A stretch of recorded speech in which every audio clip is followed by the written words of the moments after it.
Contrairement à toutes les vidéos qu'on peut voir sur YouTube, on n'est pas ici sur une énième vidéo de top 10 de produits gagnants. Non, c'est mon expérience et j'ai vraiment scalé ces produits. Donc on va directement se retrouver sur mon Google Doc. Premier produit que j'ai scalé, c'est ce porte-clés préventif qui nous a fait des journées à plus de 10 000 $ et 10 000 € partout en Europe et aux US, que j'ai scalé. Notamment, je l'ai beaucoup scalé avec TikTok Ads et c'est simplement ce porte-clés tout simple, mais qui dit ne fais pas de bêtises et avec un petit cœur et c'est écrit maman. Donc en fait, c'est les parents qui offraient ça à leurs adolescents ou à leurs fils et ça faisait en sorte que l'enfant faisait pas de bêtises. Et on a joué sur l'angle émotionnel et ça cartonnait. Comment on l'avait trouvé? Très simple. On avait utilisé Winning Hunter et mon équipe l'avait trouvé là-dessus. On avait aussi pas mal de concurrents qui chiffraient sur Facebook Ads et ça nous montrait que cette niche, c'était intéressant de se pencher dessus. D'ailleurs, eux tournent toujours et ici, ils ont des porte-clés, par exemple, préventifs. Ici, celui-là, c'est rouler safement. Genre, par exemple, on t'aime, alors roule prudemment sur la route et fais pas de bêtises. Et ça a cartonné. Et la stratégie exacte que j'avais appliquée, c'était que j'avais vu beaucoup de concurrents sur Facebook Ads, mais personne sur TikTok Ads.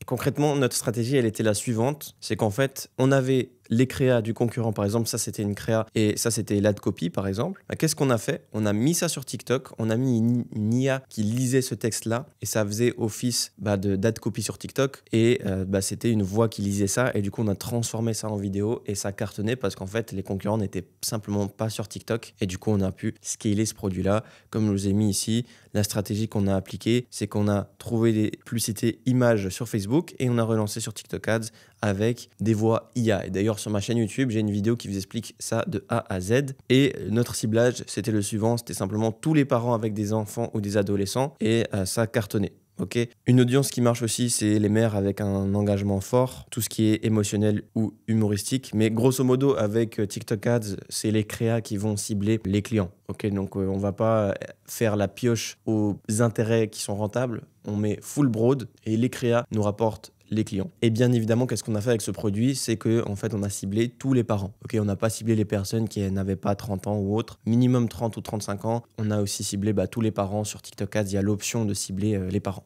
Deuxième produit qu'on a scalé à plus de 5 000 € par jour, voire plus. Je vais vous mettre à l'écran encore une fois. Pour chaque produit, d'ailleurs, je vais vous mettre une capture d'écran du chiffre d'affaires qui a été généré avec ce produit en question. Ça, c'est un lit pour animaux. C'est bien connu que c'est un produit qui est gagnant. Les lits orthopédiques pour que votre animal de compagnie dorme bien. Mais ici, en fait, c'est une version 2. C'est une version qui se met sur un canapé. Et au moment où il était sorti, j'étais un des premiers à le lancer. Et du coup, c'était bien rentable pour moi. Et pourquoi j'ai su que c'était un produit intéressant? C'est parce que j'ai un peu d'expérience en e-commerce. Je connaissais le premier produit qui était sorti et celui-là, au moment où il est sorti, un peu plus d'1 an et demi, voire plus, même 2 ans, je l'ai lancé et ça cartonné parce que mon équipe avait vu également des personnes le lancer sur Winning Hunter et simplement on a repris ça, on l'a lancé de la bonne façon et c'était rentable. Et notre stratégie c'était la suivante, c'est qu'on a fait un simple lancement classique avec Facebook Ads, on a fait un mashup d'ads existant et on a mixé avec l'IA. Donc ça veut dire on est allé à droite à gauche chercher chez les concurrents du contenu qu'ils avaient et on a ajouté une petite touche avec l'IA et ça a bien fonctionné. Bien évidemment notre ciblage c'était le fait de cibler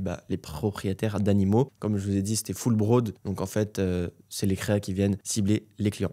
Troisième produit qui m'a fait des journées à plus de 35 000 € de chiffre d'affaires par jour uniquement avec ce produit, c'est cette botte d'hiver avec double fourrure et simplement ce qui nous a permis de faire ce chiffre là, c'est qu'on avait des images qui sont bien qualitatives et qu'on a vraiment vu sur AliExpress, également chez un concurrent au Canada qui commençait à bien vendre ça et c'était notre stratégie comme ma dernière vidéo avec ma stratégie Blitzed où c'est qu'on a regardé les concurrents qui chiffrent en ce moment, quels sont les produits qui viennent d'être lancés chez eux et simplement on l'a repris et on l'a lancé. Après j'avais vu et confirmé que sur AliExpress, on avait des variantes très similaires qui se vendaient beaucoup. Donc là, il n'y a pas forcément les mêmes bots ici, mais c'était avec une double fourrure, quelque chose comme ça, qui cartonnait. Et du coup, on s'est dit qu'on allait le tester. Ça a directement pris. Au départ, avec ce produit, on avait une boutique généraliste. Et puis finalement, vu que ça performait tellement bien, on a passé en boutique fashion et c'est un produit de tous les jours, juste qu'il y a une autre valeur perçue. Et concrètement, nos ads, c'était quoi? C'est qu'on avait une vidéo slide et 2 images statiques. Donc les images statiques, ça ressemblait à ça. Et la vidéo slide, c'était quoi? C'était simplement ça sur Canva. Et c'était une vidéo où c'est que toutes les 1,5 secondes, l'image changeait. Et c'était des autres plans de cette chaussure-là. Et à la fin de la créative, il y avait un call to action, notamment Black Friday, etc. Ça nous a permis de bien scaler ça. Mais je note un point très important ici, c'est que vraiment les visuels étaient vraiment beaux et ça paraissait premium. On aurait dit que c'était Zalando qui faisait des ads et ça fait la différence. Quatrième produit, encore une chaussure, cette fois une chaussure orthopédique et d'hiver en plus. On a fait des journées à plus de 17 000 € de chiffre d'affaires par jour, ok. Ce produit tourne toujours aujourd'hui, c'est toujours un banger. Je vous le partage parce qu'on a tellement de produits, mais comment on l'a trouvé, c'est un peu comme l'autre produit.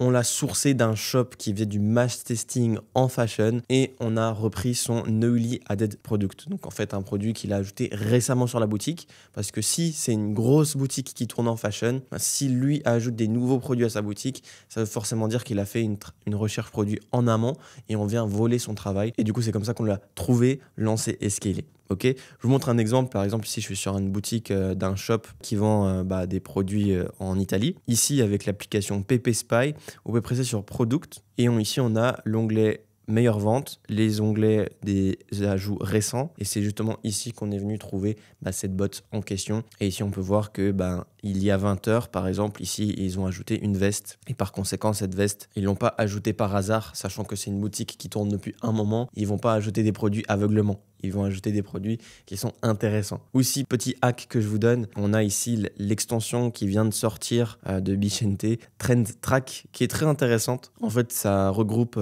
plein d'extensions en un et je trouve ça vraiment pratique. Elle est totalement gratuite et ici, on peut voir en fait quand le shop a été créé, quel thème il utilise, quel canal d'acquisition il utilise, donc ici Facebook. On peut voir le pays, quelle langue, on peut voir les top produits, donc on peut aussi voir tous les produits qu'ils ont le plus. Un accès à la librairie Facebook en un clic et pas mal d'autres features, aussi le nombre de visiteurs qu'il y a. Là, je sais pas pourquoi ça bug, mais c'est vrai qu'avec SimilarWeb de base, je pense que vous connaissez tous, c'est ce qu'on utilisait pour traquer les visiteurs, mais on est vite limité. Ah, ça fonctionne pas parce qu'il n'y en a pas ici, mais grosso modo avec Trend Track, vous pouvez tout voir. 5e produit que j'ai scalé, c'est ce sabot en fausse fourrure. J'ai fait plein de journées à plus de 7 500 € par jour sur le long terme. Et également, ce produit ici, c'est sneakers, ici d'été. Voilà, c'est les derniers produits de fashion que je vais vous montrer. J'en ai scalé des dizaines et des dizaines, mais je ne vais pas tout vous montrer sur ce Google Doc, sinon la vidéo durerait 2 heures, 3 heures même. Et du coup, ce produit-là, qu'est-ce qu'on a fait? Pourquoi on l'a scalé et comment on l'a détecté? Très simple, je l'ai trouvé encore une fois dans un newly added product d'un shop fashion. Ok, voilà, c'est pas magique, c'est mes stratégies qui fonctionnent vraiment. Et par contre, qu'est-ce qui m'a donné la puce à l'oreille, c'est qu'il y avait 40 ads dupliqués sur la librairie Facebook. Parce qu'il faut savoir une chose, c'est que quand vous êtes sur la librairie Facebook, en Europe, on peut voir le nombre d'impressions. Mais quand on regarde des shops au Canada, des shops aux US, etc., on n'a pas cette option-là. Donc, une des métriques qui peuvent être intéressantes, c'est le nombre de fois que cette publicité-là a été dupliquée. Et là, ça nous donne beaucoup d'informations parce qu'une personne qui duplique une publicité, c'est pas pour rien. C'est forcément que ça fonctionne très bien. Par contre, attention, beaucoup de personnes scale uniquement avec une créative, donc des fois il faut bien jauger. Mais ça m'a donné quand même une indication que c'est un produit à tester rapidement. Un point important que j'aimerais souligner quand même, c'est qu'on a lancé ce produit sur le même marché que le concurrent. Et qu'est-ce qu'on a fait pour l'écraser littéralement? C'est qu'on a utilisé des photos qui sont améliorées grâce à une autre marketplace. Donc oui, cette photo elle paye pas forcément de mine, mais on est venu sur des sites comme par exemple ce site ici, cette marketplace russe, où c'est qu'on a les mêmes produits qu'AliExpress, mais avec des photos shooting bien plus poussées. Par exemple, ici, on a une bot et on peut voir des shootings qui sont bien faits, etc., qui changent d'AliExpress. Vraiment, ils font un travail énorme sur les images, sur ce site, parce qu'ils doivent se différencier d'AliExpress, parce que c'est une marketplace russe. En Russie, il faut savoir que AliExpress est bien connu, et par conséquent, ils sont obligés de se différencier en faisant quoi? En faisant des meilleures vidéos et des meilleures images, un meilleur prix, etc. Et du coup, c'est très intéressant pour nous en tant que dropshipper de reprendre du contenu que eux font pour aller scaler ça. Et juste dernier produit en fashion qu'on a scalé, c'est ces sneakers d'été. On a fait des très bonnes journées avec ce produit-là. Notre stratégie, c'était la suivante, c'était la closure sales avec une offre très agressive. Et simplement, on l'avait trouvé parce qu'il y avait des boutiques où c'est qu'il y avait beaucoup d'ads dupliquées et actives avec ce produit-là. On l'a transformé en redirection de collection. Donc, nos ads redirigeaient sur une page de collection de produits très similaires et on a ajouté une closure sale, ok, une réelle closure sales. Et comme je l'ai montré dans ma vidéo sur le fashion, où c'est que je vous montre 2-3 stratégies qui scale, et bien on a fait une stratégie très similaire à ce shop ici, où c'est que eux ils sont venus dire que voilà, ils sont tristes, ils vont fermer leur boutique, etc. Et c'est pour cette raison que il y a les réductions. Et même sur leur image ads, en fait, on peut voir quelqu'un qui artisanalement crée le sac, etc. Et on est venu faire ça avec les chaussures et ça cartonnait. Je vous laisse aller voir eux leur page de collection. C'est très smart ce qu'ils ont fait et ça cartonne. 6e produit, c'est ce jeu familial en bois, un jeu un peu satisfaisant de pions qui m'a généré des journées à plus de 20 000 € de chiffre d'affaires sur le marché espagnol. J'ai très bien scalé ce produit-là lors du Q4 d'il y a 2 ans. Et qu'est-ce qu'on avait fait? C'est qu'on l'avait trouvé directement sur AdSpy. Je vais vous mettre une vidéo du produit à l'écran. Oh.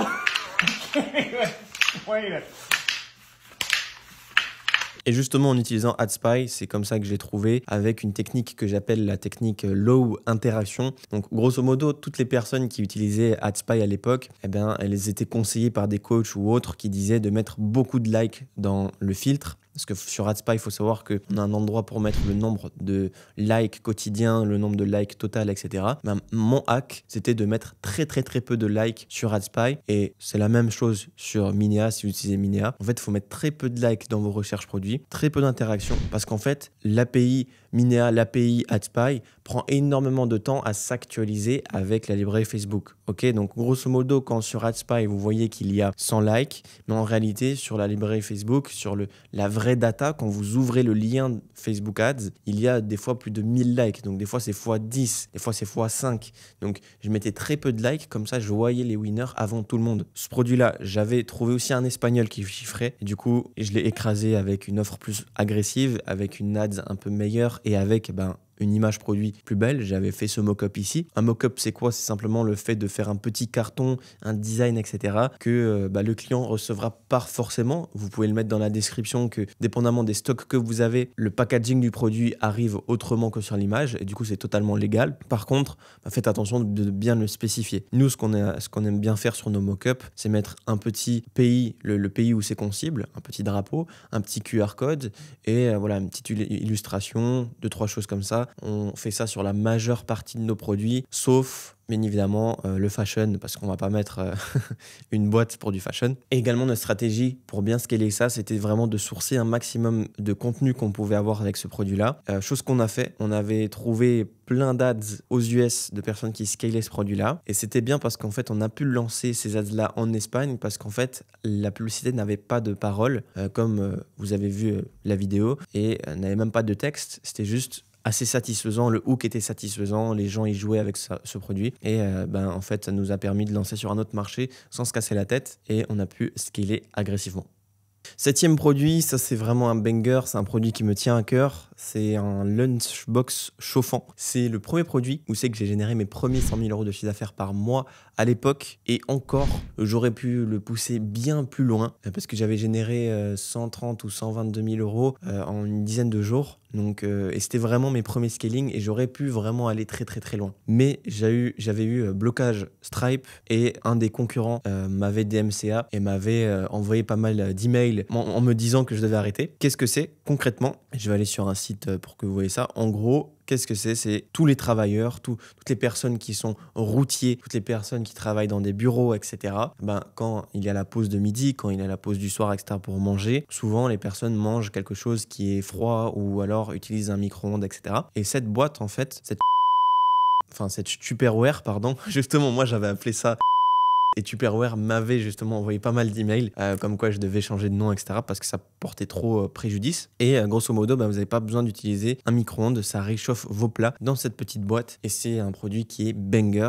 Je pense que eux sont en train de scaler. Si on regarde les visiteurs, et ça c'est revu à la baisse, ça c'est avec TrendTrack, ils ont pris la data de SimilarWeb et c'est toujours un peu revu à la baisse. Donc ici on peut faire x3 grand minimum. Donc je pense qu'ils font 300-400 000 par mois et ici on peut voir qu'ils ont 89 ads actives sur la librairie Facebook. Donc ça c'est vraiment banger. Comment nous on l'avait scalé, et je l'avais trouvé pareil sur AdSpy avec ma technique de la low interaction, où c'est que je mettais très peu d'interaction et du coup je trouvais les produits avant les autres. Je l'ai lancé en France. J'ai bien scalé ça. J'avais fait du Facebook Ads classique avec du mashup d'ads qu'il y avait. Et ce que j'avais analysé par contre, qui peut être intéressant pour vous si vous voulez lancer un produit similaire, c'est que vraiment, et j'ai vu dans les répartitions de mes publicités dans le gestionnaire publicité Facebook Ads, j'ai vu que la majeure partie de mes clients, c'était des camionneurs ou les femmes des camionneurs. Et pourquoi j'ai fait cette conclusion? C'est parce que j'ai vu que tout mon spend partait dans les jeux mobiles intégrés à Facebook. Il faut savoir que sur Facebook, les gens qui utilisent Facebook, eh bien, ils peuvent jouer à des jeux. Et à l'intérieur de ces jeux, il y a des publicités. Quand les gens regardent ces publicités, ils reçoivent des récompenses. Et du coup, mes ads étaient uniquement propagés à l'intérieur de ces publicités qu'il y a dans ces jeux vidéo de Facebook. Du coup, ça voulait dire simplement que c'était des personnes pendant leur pause, etc., qui regardaient ça et qui ensuite achetaient. Et je pense que c'était des personnes, encore une fois, soit camionneurs, soit routiers, les personnes qui travaillent dans les bureaux, etc., qui, pendant leur pause, en train de manger du froid, voyaient ce produit qui est phénoménal. Et du coup, par conséquent, si je voudrais relancer ce produit-là, eh bien, je ferais des ads avec le persona d'un routier, le persona d'une personne qui a l'habitude de manger des plats qui sont froids à midi, des étudiants, des machins. Il y a énormément d'angles marketing à aller taper avec ce produit-là. C'est un produit qui n'est pas vraiment saturé, pas beaucoup de concurrence, un produit qui est parfait si vous avez du budget et que vous voulez aller taper fort. 8e produit, c'est ces extensions de cheveux volumineux, donc pour donner du volume aux cheveux pour les femmes. Et j'ai simplement fait mes premiers 1000 € par jour avec ce produit. C'était vraiment exceptionnel pour moi parce que vraiment à l'époque, je faisais que des influenceurs principalement. Et après, j'avais commencé Facebook Ads et j'ai vu que je pouvais faire de l'argent avec ce produit. Donc je me suis dit qu'en fait, on peut vendre déjà tous les produits déjà à ce moment-là. Donc ça fait un moment que j'ai vendu ce produit. Il tourne toujours aujourd'hui. J'ai fait 2-3 recherches, il tourne toujours. Comment je l'avais trouvé? C'est un peu différent que les autres, si je l'avais simplement trouvé dans une étude de cas YouTube. Je suivais quelqu'un qui s'appelait à l'époque Chris Ecom, pas celui qui est connu maintenant, mais un autre d'avant, qui est malheureusement décédé. Et il avait fait une étude de cas YouTube où c'est qu'il partageait 2-3 produits winners. Et il disait que quand on débute, c'est mieux de choisir un produit qui est entre guillemets saturé ou qui a énormément d'interactions, parce qu'en fait, vous allez avoir plus de chances de vendre quelque chose qui a beaucoup de demandes plutôt que un produit que vous inventez et des produits tout simples. Et du coup, j'ai vu qu'il y avait une publicité avec plus de 16 000 likes, je me souviens très bien, et j'avais repris cette publicité des US, j'ai lancé ça en France et ça cartonnait immédiatement. Donc le produit, concrètement, c'est quoi? J'ai vu qu'il y a pas mal de concurrents qui vendent encore. Par exemple, Lola Air en Allemagne, ils vendent cette extension. Ici, c'est sans l'extension et à droite, c'est avec l'extension. C'est un simple produit qu'on peut trouver sur AliExpress, en Chine, etc. Faites juste attention d'avoir de la bonne qualité parce que vous pouvez trouver sur AliExpress à tous les prix. Ça, vous pouvez l'avoir à 2 €, mais ça ne sera pas une bonne qualité. Donc faites attention, et très très important avec ce produit d'avoir une bonne qualité parce que si le client il reçoit et que c'est de la paille, il va pas être content et vous allez être bloqué sur les procédures de paiement. Okay, et j'ai vu beaucoup de personnes encore le vendre. Les mots-clés que j'avais qui sont avec ce produit, c'est Halo, Air et extension. Vous pouvez essayer de trouver avec ça. Et c'est un produit que franchement j'avais... ici on peut voir qu'ils ont 22 000 likes sur leur page. C'est vraiment une niche énorme. La niche des cheveux, elle est illimitée. Vous pouvez faire plusieurs dizaines de millions avec ce produit, avec cette niche, pardon. Et qu'est-ce qu'on a fait? Lancement classique avec Facebook Ads, traduction de la copie. À l'époque, il n'y avait même pas de ChatGPT, donc on avait fait ça avec Google Traduction. Je me rappelle qu'effectivement, on avait une image statique qui a cartonné avec un avant-après qui était vraiment... je vais vous mettre à l'écran un exemple d'un avant-après qui est choquant. Et c'était notre ads qui a le plus cartonné et ensuite ça se fightait dans les commentaires parce que certaines personnes se moquaient, certaines personnes défendaient, etc. Il y a eu beaucoup d'interactions dans la partie des commentaires et ça fait que l'ads avait des meilleures statistiques aux yeux de Facebook, plus d'interactions. Ça veut dire qu'on paye nos publicités moins cher et j'ai pu scaler avec ça. Aujourd'hui, les avant-après, ça fonctionne plus. Facebook est devenu beaucoup plus strict. Par contre, il y a un hack que vous pouvez faire, c'est que sur Facebook Ads, vous pouvez faire des publicités en carrousel avec plusieurs cartes, ça s'appelle. Et vous pouvez mettre un carrousel avant et un carrousel après. Et Facebook ne le détectera pas en tant que avant-après. Et ça, c'est un petit hack que je peux vous donner si vous voulez lancer des produits où il y a beaucoup de avant-après à faire. C'est un gros hack même qui fonctionne très bien. 9e produit que j'ai bien scalé également, par contre je ne vais pas vous donner les chiffres, c'est en total NDA, c'est ce ventilateur pour poêle à bois qui est éco-énergétique. Donc concrètement, quel a été ce 9e produit? C'est simplement un petit ventilateur comme ça. Vraiment, on a fait pas mal de chiffre d'affaires. Il faut savoir qu'en hiver, il fait froid, ok, et les personnes ont souvent des poêles chauffantes à bois, surtout dans les vieilles maisons, un public un peu plus âgé que la moyenne, et bien ils ont des chauffages comme ça avec du bois qui chauffe, etc. Et il faut savoir que quand vous n'avez pas ce petit ventilateur, le chaud, en fait, il va que en haut, etc. Et grâce au petit ventilateur, le chaud va être poussé dans toute la maison. Et ça fait des économies d'énergie, ça fait que vous avez chaud en hiver, etc. Et c'est un produit qui est banger, ok? C'est un produit qui se vend vraiment très bien et qui fonctionne avec ce genre de chauffage. Et il faut savoir qu'il y en a bien beaucoup, il y en a vraiment beaucoup des personnes qui ont justement ces poêles chauffantes à bois et ce produit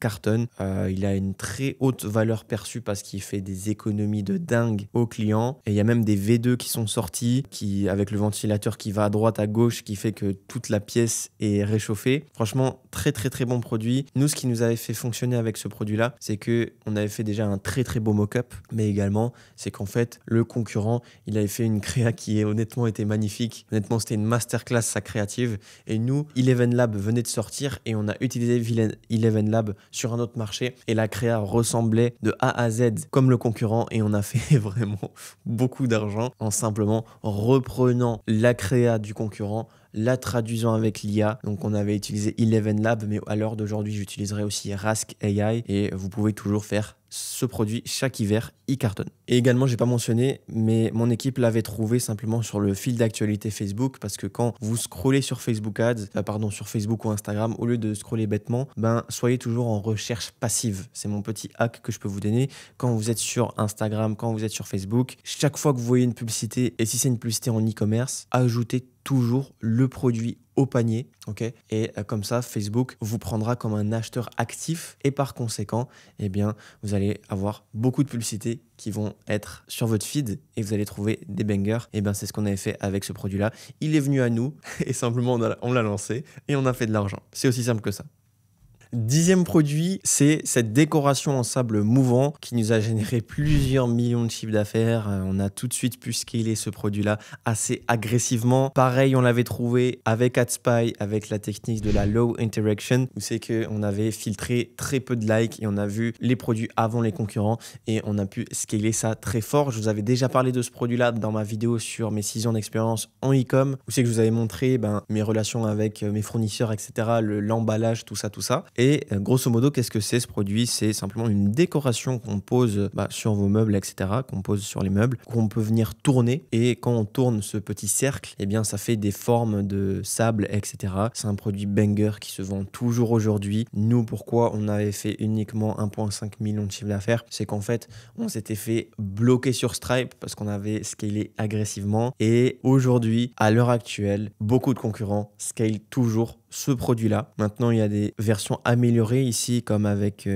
des lumières, etc. Mais il faut savoir qu'on était un des premiers à le lancer. Pas un des premiers, mais un des premiers à vraiment bien le lancer avec une belle publicité. Et qu'est-ce qu'on avait fait? C'est qu'on avait fait une offre marketing, offre d'anniversaire, ce qui nous a permis de scaler fort et sans forcément attendre un événement comme le Black Friday ou autre pour avoir une offre agressive. Et notre publicité principale, elle avait quelque chose comme 18-20 millions de vues. Une chose à savoir aussi avec ce produit-là, c'est qu'on a scalé majoritairement avec qu'une seule publicité et on a fait attention à l'espace commentaire. On avait plusieurs assistants virtuels qui tous les jours, tout au long de la journée, géraient les commentaires et faisaient en sorte qu'il n'y avait pas des commentaires négatifs. Et c'était aussi une sorte de landing page, les commentaires, parce qu'il faut savoir que les commentaires, aujourd'hui, c'est la première chose que les clients voient sur vos publicités. Donc s'il n'y a pas de commentaires, s'il y a des emojis aussi énervés dans l'emoji où il y a l'espace emoji, c'est là où le client fait son premier avis. Ok, il ne va pas attendre exemple, d'aller sur votre boutique et regarder les avis, il va regarder les avis des commentaires. Et c'est super, super puissant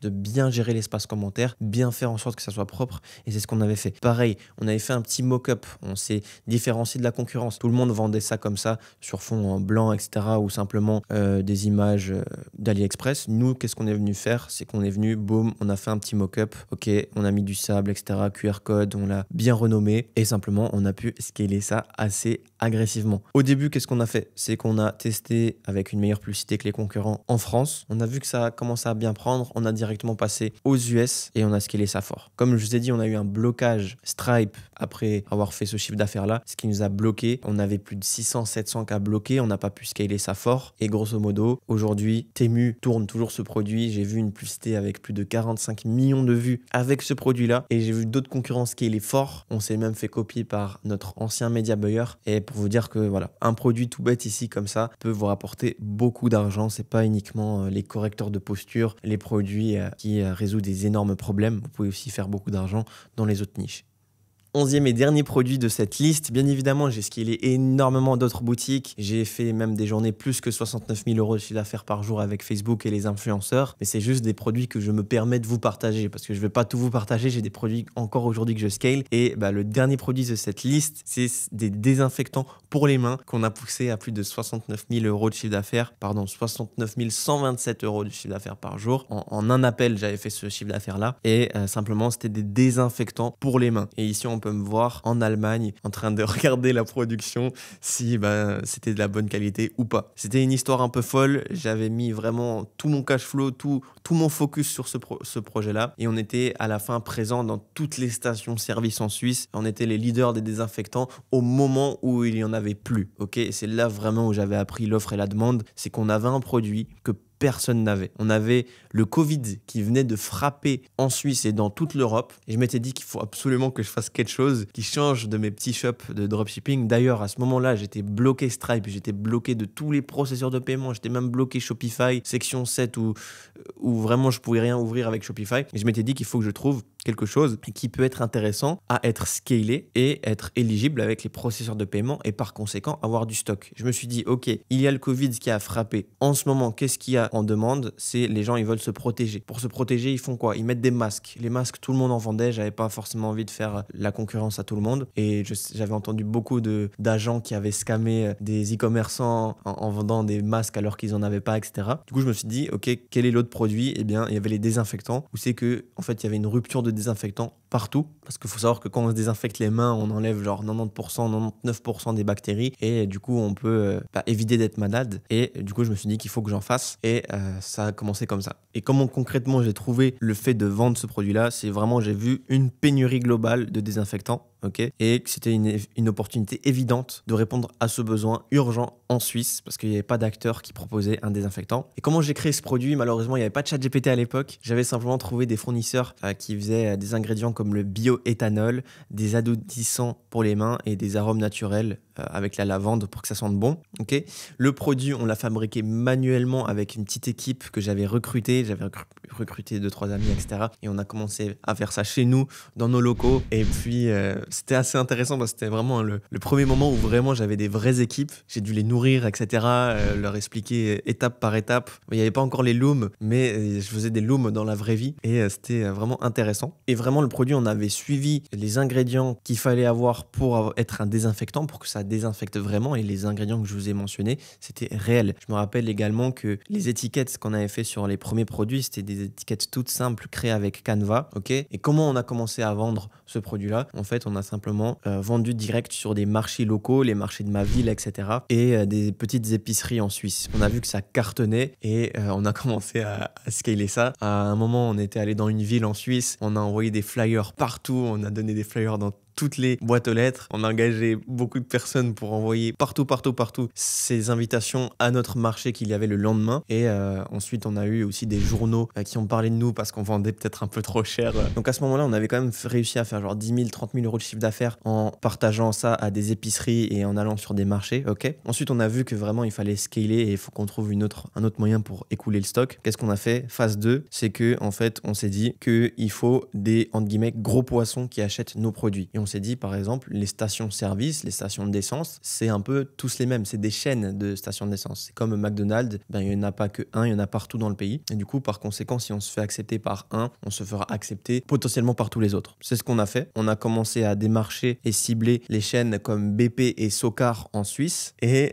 grosso modo, on est allé dans plein de stations BP. On a donné gratuitement nos produits. Ils les ont testés, etc. Et un jour, on a reçu un appel d'une petite station BP perdue en Suisse qui a accepté de nous prendre un premier lot de désinfectants. Et une fois que la première station BP avait accepté, simplement on a fait l'effet momentum, l'effet boule de neige. On a appelé tous les autres BP qui existent en Suisse et ils ont accepté un par un parce qu'en fait c'est très simple. Ils voyaient qu'un de leurs shops avait accepté notre produit et ne pouvaient pas refuser un produit qui a une énorme demande. Et par conséquent, ben, on a pu scaler comme ça. On les a appelés un par un. Ensuite, on avait appelé un des managers qui avait accepté directement pour plus de 10 stations d'essence. Et là, on a commencé à mettre la deuxième en production. On est allé chercher, voilà, en France, en Allemagne, des ingrédients. On a pu scaler. Moi, j'étais vraiment all-in. J'ai mis tout ce que j'avais pour ce projet-là. Finalement, on avait une dizaine de stations BP qui nous avaient pris vraiment beaucoup de stock. Et à ce moment-là, je me suis vraiment dit qu'on allait scaler. Et on a fait un appel qui avait vraiment bien fonctionné. C'est qu'on avait appelé Socar. C'est également une chaîne de stations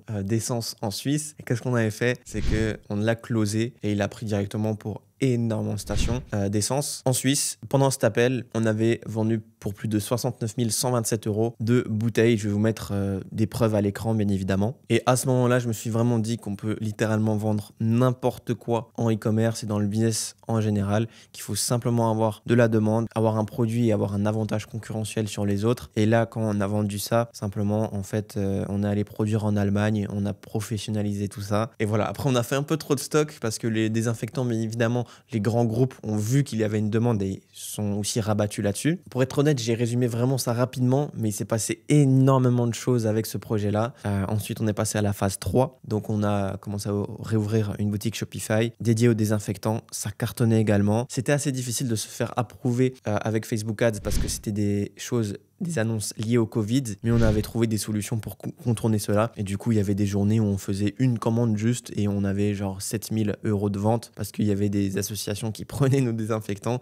Et vraiment, c'était assez intéressant. On était à un moment top sur Google Ads alors que personne d'autre pouvait faire des ads dans les désinfectants. Donc, c'est aussi très important d'avoir des contacts, le networking et votre réseau, ça fait la différence parce que grâce à mon réseau, j'ai pu faire de la publicité là-dessus alors que les autres ne pouvaient pas. Je vais pas m'étaler 5 heures sur ce projet-là, je vous en parlerai dans une autre vidéo bien évidemment, mais les leçons que j'ai appris avec ça, c'est qu'il faut savoir détecter une demande en temps réel. Lorsqu'il y a une pénurie ou un besoin urgent, il y a toujours une opportunité pour répondre à cette demande. Également, je m'étais bien associé, et ça je ne l'ai pas assez mentionné, mais la force des partenariats, je l'ai vite appris à ce moment-là, parce que j'avais un associé qui me planifiait tout, qui faisait tout proprement, qui gérait la compta, qui machin, parce que moi je suis très fort à avoir les idées, à aller vite, à savoir, à être visionnaire, à savoir ce qui va se vendre, à détecter les trends, mais tout ce qui est derrière après, organisation, comptabilité, gestion, etc. Je suis un peu moins fort. Et du coup, je m'étais associé avec quelqu'un qui était très fort là-dedans et ça fit parfaitement. Ok.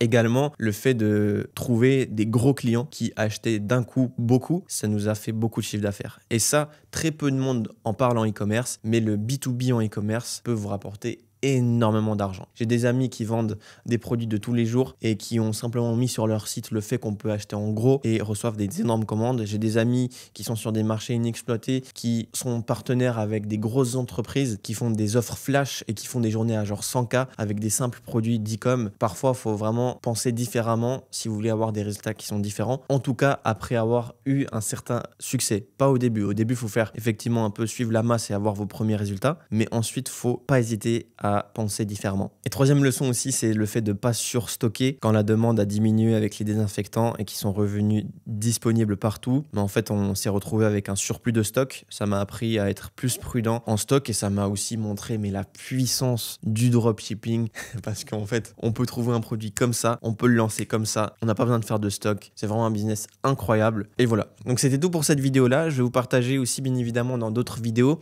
par exemple 10 produits que j'ai pas réussi à faire scaler ou des échecs également parce que là je vous ai partagé pas mal de succès mais il faut savoir que j'ai eu énormément d'échecs également, énormément d'épreuves que je vous ai pas partagées et je vais vous partager ça dans les prochains jours. C'était Nico, on se retrouve très bientôt, à plus.